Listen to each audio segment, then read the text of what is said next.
Hey guys, it's Sam. Welcome back to my channel. So as you guys can tell by the title of this video today, I'm going to be showing off the MAC 2020 Spring Collection. If you guys saw my last video, which was about the release of their Glow Play blushes, then you will have known that this video was coming, and you will also know that this is going to be my last haul or collection style video for a little while, because I'm going to be going on a no buy with the exception of my BoxyCharm. That's the only new thing I'm going to allow myself to get. I just feel like I've gotten to a point with my makeup where I have so much that I'm not taking the time to appreciate what I have, to really decide what I love, what I don't, to give things like a fair amount of time before I replenish and get new stuff, and then that stuff gets kind of like pushed to the wayside. So I have decided that after this, there will be no more. I don't know how long it's gonna last. We're gonna see how long I can go, but it's a decision I've made. So if you guys have not heard about this collection, it is pretty interesting. So on their website, they give a little description of the collection. So it is express yourself with the fresh look of the spring season, powered up pastels and daring neutrals for eyes, lips, and cheeks, applied with transparent self-expression. This is a limited edition collection, so if it's something you're interested in, hop on to maccosmetics.ca right now and check it out, or go to your local MAC store, whether it be in your Bay, or I think sometimes they have MACs in Macy's or something like that, or just your local MAC store, and check out the collection, see if it's something you're into or not. Because like I said, these are virtually all limited edition shades, with the exception of a few that I think are re-releases, and I'll talk about those when we get there. So the first part that released in this collection were 5 lip glosses. I'm not going to be showing you any of those. I didn't get any of them. If you are new to my channel, I'm not a big lip gloss person. I do like the look of shiny lips, but what I don't like is that stickiness. I'm not a fan of my lips being stuck together, the goopiness that sometimes comes with lip gloss, and I really hate it when my hair gets stuck in it. And I find that I love the colors of MAC lip glosses, don't get me wrong, but they are particularly sticky, so I kind of stay away from them. And I used to, when I would buy MAC collections, just buy everything with no thought. I would buy the most ridiculous colors sometimes that I would never wear. I would buy tons of lip glosses and then never touch them. It's just a waste of my money, a waste of the product, so I'm not going to do that anymore. But I will talk to you guys about the lip glosses that they did release. I'll put little pictures right here and kind of describe them to you. So if you are interested in getting the lip glosses, they are $23 each. So the first color is called Deco A Go-Go. It is described as a pale yellow nude. Next color is Female Gaze. It's a light orange with yellow and gold pearl in it, so it's got a little bit of sparkle.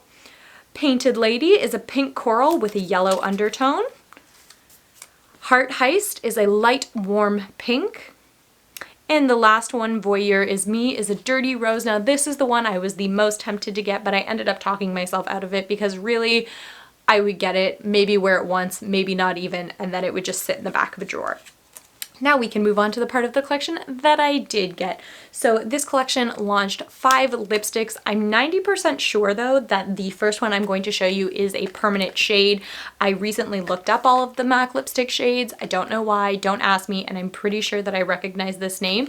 I kept this one in the box because I wanted you guys to see the packaging it comes in. So much like the Glow Play blushes, it comes in this clear plasticky packaging. Now this is nice packaging. It is a cute idea, but these ones are really hard to get into. I can't tell you how many times I have cut myself on when MAC does plastic packaging.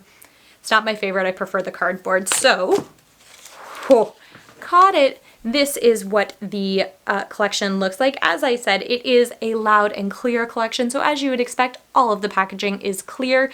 It is for the most part regular size. The other products I'm going to show you are regular MAC packaging, just done in a clear version, but this one is a little different. It doesn't have the normal bullet that a normal MAC lipstick would have. It is about the same. It's a little bit fatter actually. They're about the same height though, and these ones feel pretty hefty, pretty solid. It's like this frosted glass. It is a pretty thick lid. I don't know if you guys can see that. And then it's got the metal barrel inside. So the reason that I said that I'm not too sure about the name for this collection is obviously I get the clear part, but the loud part's kind of weird, because why is this loud? It's all neutrals. Do you know what I mean? I don't really know. If somebody wants to explain that to me, let me know where it came from. So like I said, It came out with 5 lipstick colors. This first one is Yash. This is the one I'm pretty sure is permanent. I don't happen to have it though. It is a deep neutral. Looks like that. And this is a matte lipstick. I'm just going to put it on my hand. That is absolutely stunning. That is a really, really pretty neutral. It's got a little bit of brown, a little bit of pink undertone to it. And these have that signature MAC vanilla scent. I love that. Next shade is a luster. This is Fleur D'Coral. Also, a lot of these names are going to be French, and I will just preface this by saying that even though I am Canadian, I don't speak French. I can speak like the most minor amount to get by, like whatever I had to speak when I was like up till grade 9, because that's when I dropped it. And even then it wasn't like good French. So just as an FYI, I don't speak French. Anyways, so this color is described as a light peach. I can't remember if I told you or not. It is a luster.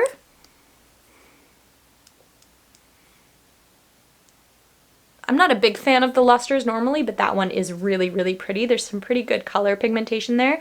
A lot of times with their lusters, I find that they give like a glossy effect. So this is about as close as I get to a lip gloss 90% of the time, is just something that's got a little sheen, a little sparkle to it, but no stickiness. That's the way the glosses should be, in my opinion. Next one is Baroque the Internet, like B-A-R-O-Q-U-E, the Internet. That is my favorite. I think that's like the most clever name. Like I would drop this, but I don't want it to break, but like drop Mike Mac. So this one is a warm nudie pink. I don't know how nude I would call this. It's pretty dark in my opinion. It is a matte lipstick. I don't know, it's kind of like a rosy sort of pink. It's not very nude though in my opinion. I'm also getting these descriptions off of their website. In case you're wondering, these are not ones that I invented on my own. These are how they're describing the colors. Next one is called Sugar Sweet Cameo.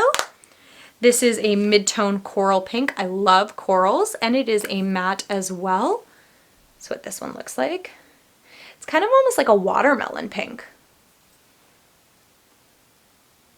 Yeah, I would describe that more watermelon than coral in my opinion, but still really, really pretty. Last one in this collection is called Sugar Dada. I do know that this one is sold out on the Canadian website right now, but don't worry, they always do at least one restock of their limited edition collection. So if you didn't get it yet, don't panic, it'll be back. This is a warm brownish orange, and this is another matte. Right there. Get my face out of it so it'll focus on the right thing. So those are the 5 colors. They are kind of in the neutral family. I mean, you don't see any really bright colors here. I really like them. I think it's very cohesive. I think they're all very wearable shades. A lot of times when MAC puts out collections, some of the shades are a little out there. I could definitely see myself wearing any one of these, and these retail for $25 in case I didn't already tell you. I've also decided that just out of curiosity, I wanted to put on the Luster Fleur D'Coral. I'm really curious about it.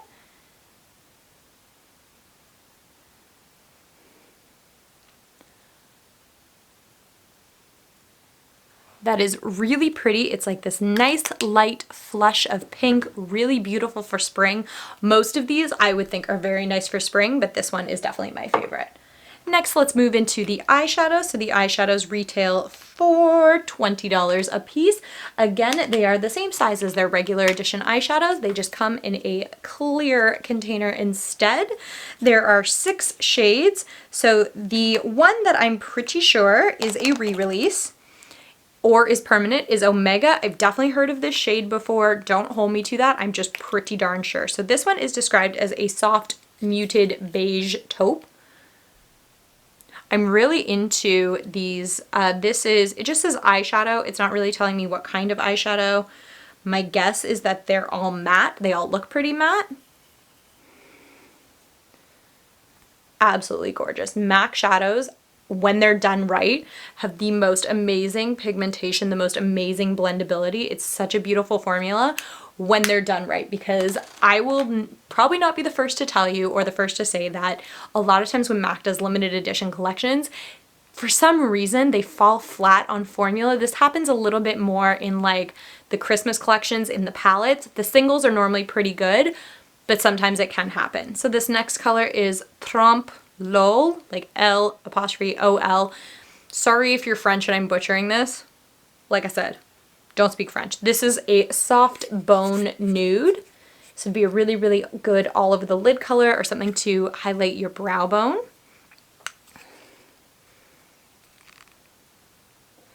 What I like about these eyeshadows that they released this year is that I feel like they all go really nicely together. So if you got one or two or all of them, you could do a really, really nice look with them. Next shade is back to Surreality. This one is a yellowish nude. Really pretty color. I really like that. That would look really pretty in a look with like either browns or even like a transition to a nice mustard kind of a color would be really nice. This is Paint by Umber. It is an orange coral. I am pretty sure these are all matte, by the way.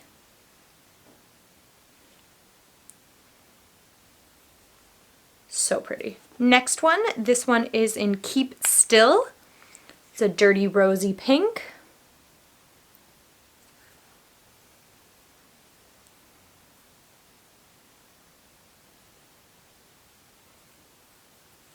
So stunning. If somebody made a palette like this, like how pretty would that be? Last one is Bougie Babe, and this is a reddish brown. This is the darkest one that came out in this release. This is also the, I would say the driest, but still very, very pigmented. Look at that pigmentation. All six really, really nice, really beautifully pigmented. I've got some like blush still left on my arm from the last video I did, but these are all really nice shadows. I can safely say that any one of them are going to perform probably pretty well. Just with my experience with MAC shadows, I kind of know how they swatch, how they feel. I have a lot. I've had a lot. I'm really good when it comes to MAC makeup, better than any other brand. And just by that initial feel of them, I can tell that they're going to be really good. So the last thing that was released in this collection, and this seems to be everybody's favorite part of every collection, are the highlights. These are the extra dimension skin finishes. They launched 2 for this collection. As far as I know, they are limited edition shades and they were $41 each. So the first one is Postmodernist Peach. It is a warm peachy gold. And this is what it looks like. They've got this really cool, like almost feather texture, like either like a pillow or a feather. I'm obsessed with these. These are my favorite highlighters. Let's just see. Oh yeah. How gorgeous. Look at that. Definitely, just like they described, a warm peachy gold. Ooh, so pretty, you guys. Again, they do not fall flat in their extra dimension anything. The blushes, the shadows, the highlighters are all freaking fantastic. If you haven't gotten a chance to try them out yet, you definitely should. This one is Hot Damn-oiselle D'Avignon. It's a shimmering rose gold. Look at that. That one's gonna be the top one of the collection, I bet. Oh my god. Do you guys see that? Look at the beautiful pink and the gold reflect. These are amazing. So that is everything that came out in this collection. Honestly, this is the first time in and even the lip glosses, like I'm not a lip gloss person, but they are all very, very nice. I swatched them all when I was at the store, very wearable shades. You could definitely get away with a lot of them. I don't know how loud I think this collection is in terms of the title Loud and Clear, but in terms of quality, MAC knocked this one out of the park. These are phenomenal. I love them. I'm so excited to play with them. If you guys want to see me do a look, maybe using these and the new Glow Play blushes, let me know. I would love to do that for you. If you guys picked up pieces from this collection or are thinking about picking up pieces from this collection, let me know down below. Any questions, any comments you guys have, I love hearing from you guys. If you like this kind of video, give it a thumbs up, subscribe to my channel. I would really appreciate it, and I will catch you guys next time. Bye.